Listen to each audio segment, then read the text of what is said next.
بسم الله الرحمن الرحيم. اللهم صل على سيدنا ومولانا محمد وعلى ال سيدنا مولانا محمد رب زدنا. واما النفي مخکې سبقې خبره اتره شروع وا د مطلق او د مقید چې کله په جمله کې د مستلزم مستدلین علاوه نور سره شي نو هغه مقید وي، یعنی هغه جمله مقید وي. بیا به مسند مستدلین علاوه په جمله کې مختلف قیدونه لګول کېږي چې څه قید یا خو مفاعیل خمسه به وي یا به نواسق وي یا به شرطي وي. دا دریو ذکر شي. کم قیدونه چې لګي نو باندې یو قید چې نه هغه د نفي دی. نو د نفي په ذریعه سره قید په جمله کې ځکه لګول کېږي چې لکه یو احرف النفي یعنی کم حروف نفي چې د کم مقصد د پار راوړل کېږي نو د حق مقصد د پاره کله چې زمونږ هغه مقصد مقصود وي، یعنی هغه څه زمونږ مقصود وي کم چې د حرف نفي د هغې فایده ورکوي،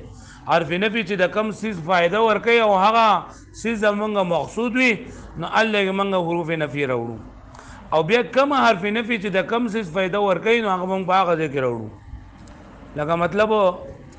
په حروف نفي کې یو ان دی، ان نافیه، یو لم نافیه دی، لما نافیه دی او لا نافیه دی،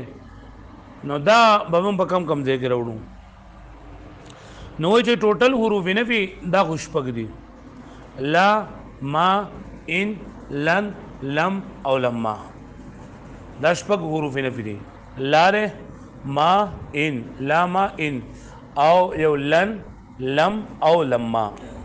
نو بدې کې دا لم او دا دغه چې کوم دي کنه لا دا خو د مطلق نفي لپاره راځي. بدې کې دا لا رسه پر راځي د نه مطلق نفي لپاره راځي. خو هلا د مطلق نفي لپاره راځي چې کله پدې کې دوه خبرې دا لا او نه ما زه نه دا وته خو دا لګورم. لا د مطلق نفي لپاره راځي، خو د مطلق نفي لپاره چې دا راځي نو د دې لپاره شرایط دي، او هغه شرط ولدا دی چې یو خدا چې دا لا چې کنه دا به مطلق راغلی ورګه دا مې مزه تاسو ته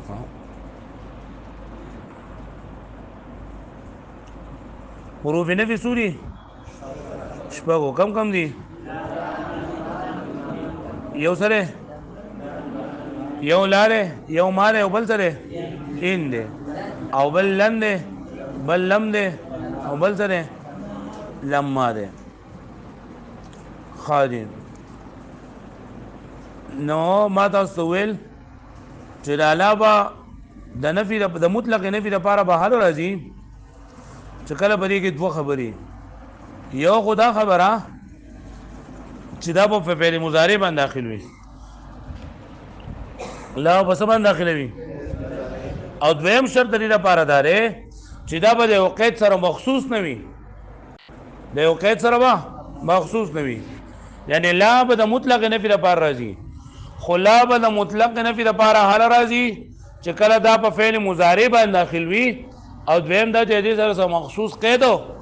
نه وي لګېدلی، مخصوص قید ورسره د دې لپاره نه وي لګېدلی.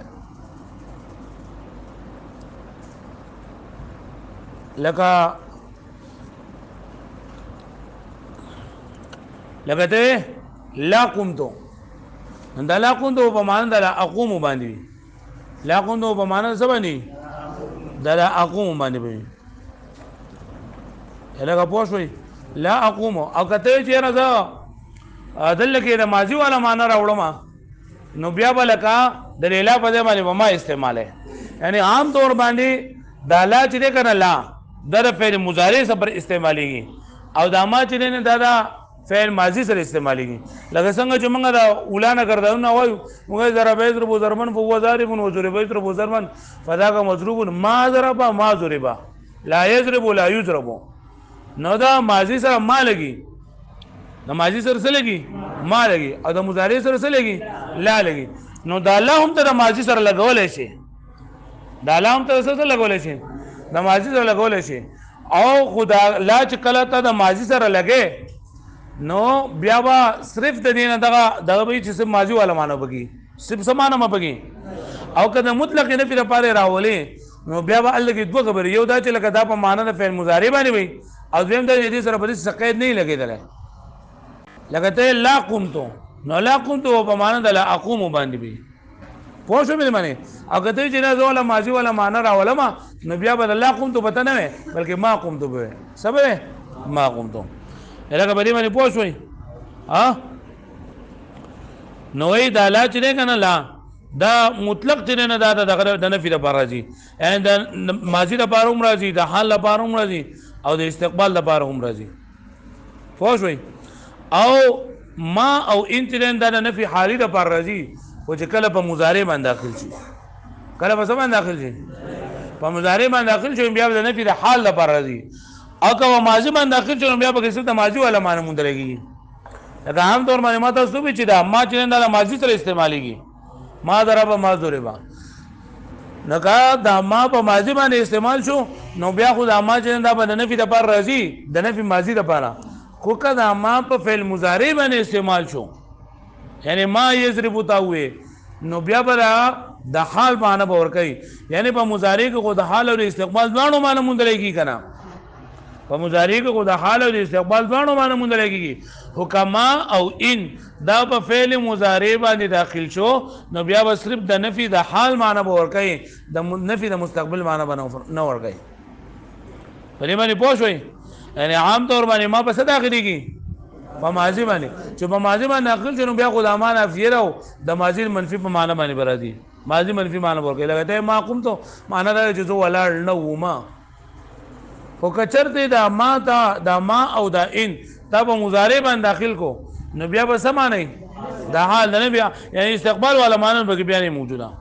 او لن چې کله په فعل مضارع باندې داخل شي نو ودیږي بیا صرف د مستقبل منفي د معنی لپاره راځي د محال والا معنی لپاره نه راځي الګه حروف نه په ټول سوري شپږو کم دي لا ما ان لن لم او لما نو منګه سلور وویل منګه وی چې دا ما راځي د مطلق نفي لپاره دا لا راځي د سره لپاره د مطلق نفي لپاره به کله راځي چې کله په فعل مضارع باندې داخل شي او مخصوص معنا به وګي پوه نور دا لکه د ماضي باندې داخلي دي شي په مضارع باندې داخلي شي په ټول د حال د نفي لپاره هم راځي د استقبال د نفي لپاره هم راځي په دې باندې پوه شئ ها او دوی منګوي چې لا او انو دا چې کله دا ما او ان دا ما چې نه عام طور باندې په فعل ماضي باندې داخلي او کما په فعل مضارع باندې داخل شو نو بیا په نفي د حال لپاره راځي یعنی د استقبال لپاره باندې راځي ما یضرب معنا دا هغه وس وهل نه کوي وسوال نه کوي مطلب دا نه چې آینده بوال نه کوي پوه شئ مې معنی او ان اضرب معنا دا چې سوال نه کوم او سوال نه کوم پوه شئ مې معنی ها او لنجره نه دا په فعل مضارع باندې داخل صرف د مستقبل منفي د معنی لپاره راځي یعنی ما ان او لن درې وانه په مضارع باندې داخليږي او چې ما او ان په مضارع باندې داخل نو صرف حال والا معنی وبږي د حال نه نفي لپاره راځي او لن چې په فعل مضارع باندې داخل شو نو صرف د مستقبل منفي معنی لپاره راځي هلکه پوه شئ ها لم او لما پاتې شول کنه نو لم او لما دواړه د نفي د ماضي لپاره راځي لم او لما دواړه د سره لپاره راځي لیکن په لم او په لما کې فرق دی په لما کې دوه خبرې دي یو لما دا چې لما با دا لم خو د مطلق نفي لپاره راځي لم د سره لپاره راځي او دا لما بدو خبرې یو دا چې دا لما په کوم څه باندې داخليږي نه هغه ممکن الوقوع وي سببي یعنی متوقع الحصول به متوقع الحصول دغه حاصلېدل به ممکن وي او دویمه دا خبره ده چې دا لما به تیر شوي ټوله زمانه به راګیری یعنی استغراق نه فی لپاره راځي د سره لپاره راځي لکه پوه شوې مې معنی ها لم او لما دواړه دا ماضی منفی لپاره راځي سره لپاره راځي اگر چې په فعل مضارع باندې داخل شي او فعل مضارع لره د ماضی منفی په معنی باندې ګرځي کنه لکه لم یضرب معنی من کو هغه یو کس وهل نو کړي دې معنی نه کو چې هغه یو کس وهل نه کوي هغه یو کس وهل بونه کی د فعل ایجاد تاسو ول دی چې لم لفظي عمل دار چې فعل مضارع پنځو څغول چې موږ کوو نو نه بل لګي او دوه کې عمل لګي لیکن لم مانوي عمل دار چې فعل مضارع لره د ماضي منفي په معنا باندې کړی دا ویل دي کنه ها نو دا ځکه چې دا منفي د ماضي لپاره راځي لم دا ماضي او لما هم د ماضي منفي لپاره راځي بیا بلم او بلما کې فرق دی چې لم خدای مطلق نه فی لپاره راځي او د لما لپاره دوه شرایط یو دا چې تیر شوی ټوله زمانہ برابر راځي څه زمانہ برابر راځي تیر شوی ټوله او دویم دا چې په داسې سیس باندې په داخلي کې چې متوقع الحصول وي حاصلېدل ممکن وي حاصلېدل څه وي او لم چې دا عام دی مثال ته وګوره زما لما يقوم زيد ثم قام دا مثال غلط دی ځکه دې معنا دا چې لما يقوم زيد زید لا تروس پر ولال نه او زید لا تروس پورې نه ولال ثم قام بیا ودرېدو نو په اخر کې تا د زید لپاره قیام ثابت کو کنه نو هغه تیر شوی ټوله زمانه راګیر نه کړل تیر شوی زمانه مطلب دا چې دا کوم وخت چې دا فعل نه شه دا هغه ټایم نه واغله او زمانه دی وینا پوره دا فعل نه راشوي زمانه تکلم پوره دا فعل نه راشوي نو چې بعد مانو لم يقم زيد ثم قام زید ولانو خو اوس ودرېدو نو دا مثال ویل خو صحیح دی خو لما يقم زيد ثم قام دا ویل صحیح نه دی ځکه دې معنا دا چې زید لا دروسو پر ولانو او اوس ودرېدو نو لما غرازی چې تیر شوی ټوله زمانہ براګری یعنی ستاسو تکلم نه مخکې چې دا څومره زمانہ ده دا ټوله زمانہ بل لما راګری علما يقوم زيد ثم قام دا مخکې ټوله زمانه راګری کړلا الګ وای کنه راګری کړلا نو چې راګری نه کړلا نو دا مثال غلط دی دغه شانتي لما يجتمعان نقيضان دا مثالم غلط دی نقيضين یعنی دوا متضاد شذونو ته نقيض ویل کیږي چې یو سیس دبل مخالفي لکه تور او سپینو تور او سپین د یو بل مخالف دي کنه تیارا او رڼا دا یو بل نقیزین دي کنه علم او جهل د یو بل نقیزین دي کنه ها نو ګورا ته ما تو ګورې تاسو ته لکه لما یجتمعان نقیزان چې دوه نقیز سيزونه چې نه دا لکه نشي جمع کړي نو دوه نقیز سيزونه دا چې نه د دې جمع کېدل دا ممکن دی او غیر ممکن دی لکه د څه کې دي چې هم تیارې هم رڼای په یو ځای کې په یو وخت کې هم تیارې هم رڼای ها د څه کې دي شي او د څه کې دي چې لکه یو سړی په یو وخت کې هم عالم هم جاهل په یو څه په نسبت سره او د څه کې دي چې هم شپې په یو وخت هم په یو وخت یو ورځي لکه اوس دا 9 بجې دي دا 9 بجې لکه په دې وخت کې په دې ځای کې هم شپه راته چې هم ورځ ده د دنیا په یو ملک او په بل ملک کې کېدې شي د تناقض لپاره هوا اته شرطونه تسویل دي در تناقض حشد وحدت موضوع محمولو مکا هغه تناقض لپاره شرطونه دي نو چې کله پکې بدی کې په یو شرط پکې نه نو بیا واجب کېدې شي او چې کله پکې دی نو لما یجتمعان نقیضان ویل دا مثال ناروا دی ولې ځکه دا وایي چې لما په هغه ځای کې استعمالېږي کم چې متوقع الوصول وي کم چې سوي او اجتماع د نقیضانو دا متوقع الحصول ده نو لما یجتمعان نقیضان ویل سری ناروا دي ناروا یلکه په خبره باندې پوه شوي او لم یجتمعان نقیضان ویل سری صحیح دي لکه ته دا دوه نقیضان چرته نشي جمع کړي جو صحیح ده کنه لم ویل صحیح دی خو لما ویل صحیح د لما د استعمال لپاره دوه شرایط دي یو شرط دی چې استغراق نه پی استغراق نه پی مطلب سره چې تیر شي یعنی د تکلم نه مخکې چې څومره زمانہ ماضی ده دا ټوله زمانہ به څه کړي راګي راکړي وي او دویم دا چې دا لما په هغه ځای باندې اخري کې چې کوم سوي ممکن الحصول وي متوقع الحصول وي او کوم څه چې متوقع الحصول نه لري نو هغه بیا سي ال دغه بل لما نه داخليږي بلکې څه به داخليږي لم داخليږي دا لم مطلق نه په بار دي پرې پوه شوي وګورئ تاسو واما النفي هر چې نفي دا یعنی د نفي په درې سره باقیت کړل لګولېږي نه فتقید به پس مقید کول د دې بذریعه سره د حروف نفي بذریعه سره یکون بسلب النسبه بسل دا راځي د پاره د نسبت سلب کولو د نسبت منفي کولو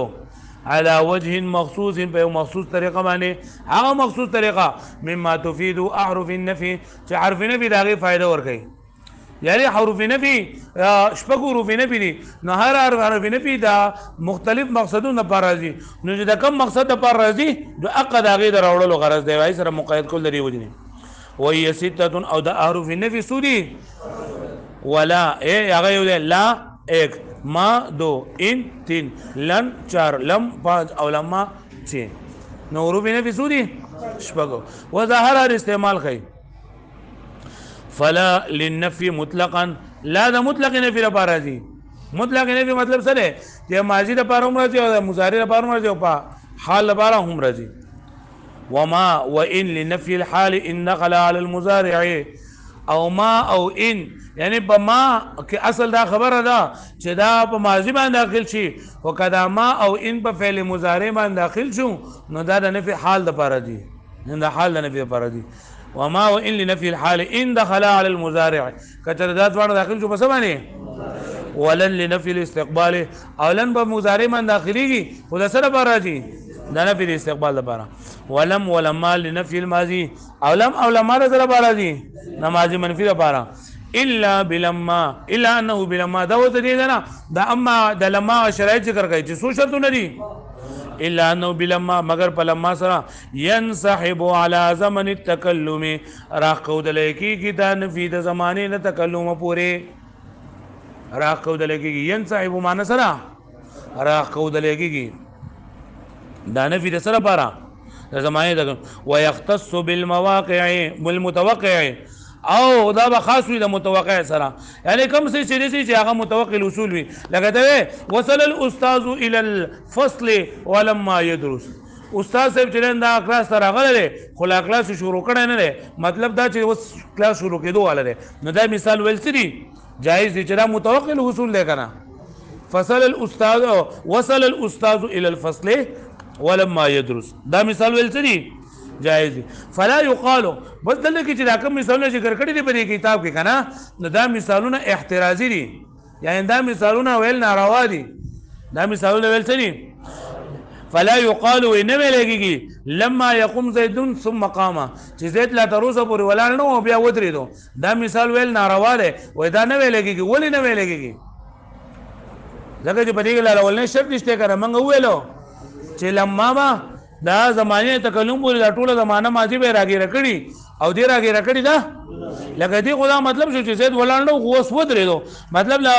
ماضي منفي ټوله زمانه راګیره نه کړله پوه شوي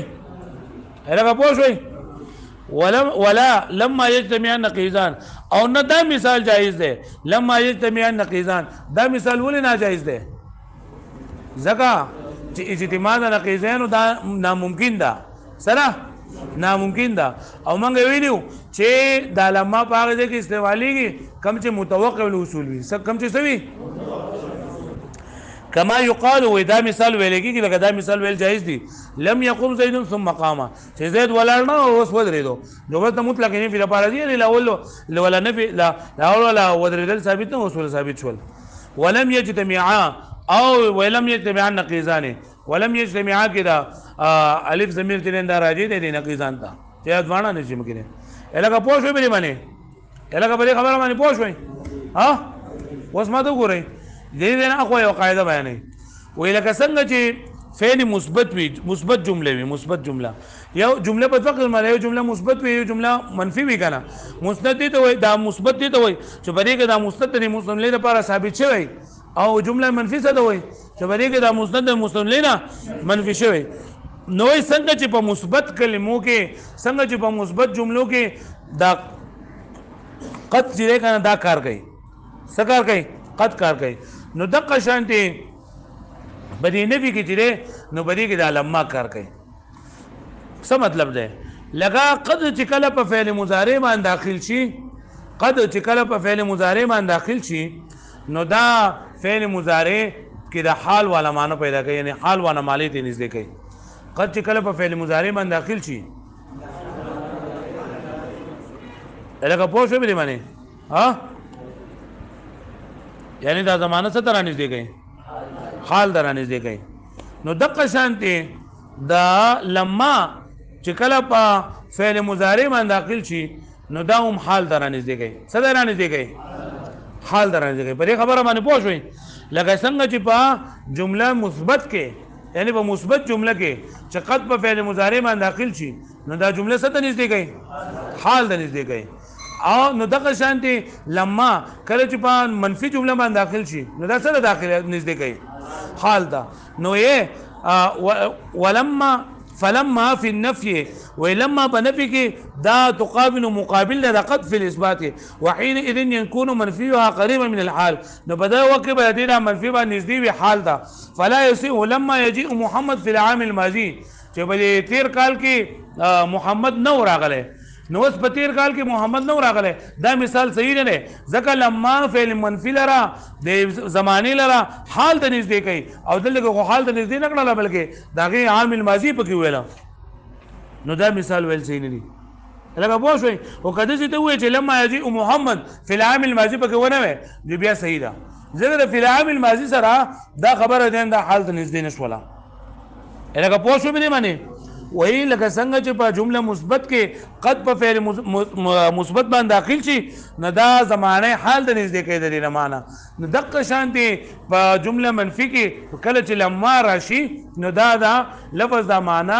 د حال طرف ته چرنداران نږدې کوي حال د نږدې کوي نو دا مثال ویل لما يجيء محمد في العام الماضي دا مثال ویل صحیح نه دی دا مثال ویل ځکه صحیح نه دی چې دلته کې دا لما